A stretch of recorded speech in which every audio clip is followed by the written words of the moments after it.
Welcome back. Nvidia's Jensen Huang says the company's revenue could hit $1 trillion through 27, but the stock reaction was muted yesterday. Kristina Partsinevelos is at GTC in San Jose, joins us with more on the street's reaction to yesterday's event. Hey, KP. Hi, Carl. Well, Jensen Huang, the CEO, spent literally 2 hours and 15 minutes on stage making the case that Nvidia's best days are still ahead. The headline number you mentioned was at least $1 trillion in cumulative revenue through 2027, which was double the previous figure that we got back in October at their GTC DC. That sent shares initially up over 4% higher in just minutes. Then investors did the math, thought maybe the acceleration really wasn't there, and Nvidia lost roughly $150 billion in market cap in just the span of about 10 minutes as enthusiasm just faded. The problem is that $1 trillion isn't that far from where Wall Street already was, so the new number barely moves the needle. Mizuho's Jordan Klein writing that GTC risks becoming maybe overhyped and an annual snoozer that moves nobody, drawing a direct comparison to Apple's iPhone event in September. A little harsh. JP Morgan, though, pushing back, though, saying Nvidia's platform, now spanning 7 chips and 5 rack systems with the software to tie them all together, is just simply too difficult for any competitor to replicate. And with demand broadening beyond hyperscalers into sovereign AI, enterprises, industrial customers, the cycle is more durable than the market is actually giving it credit for.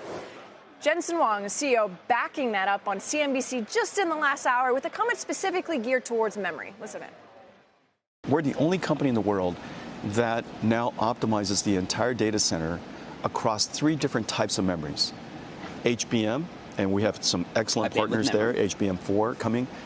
LPDDR5, the world's first low-power memory used in data centers. We invented the whole idea. Everybody's going to use it in the future.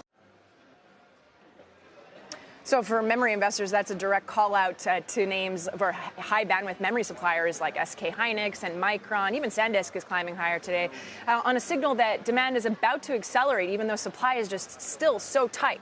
Morgan Stanley's Joe Moore calling the sell-off an attractive entry point right now and keeping Nvidia as his top pick in semis, saying the market will eventually get more comfortable with this 2027 growth number. And when it does, the stock will outperform. The setup is there. This is according to him. The market just needs to believe it. Carl. I mean, it does speak, Kristina, to this disconnect between the commentary and the bullishness we get from Jensen Huang and the analyst community, which has all stepped in and been equally bullish. I mean, we heard even Stacey Rasgon, who's been, skeptical before. He loved what he heard and said that he doesn't think the stock can get much cheaper. And then the market, which is showing a stock that has been in a range and barely moves on this kind of update.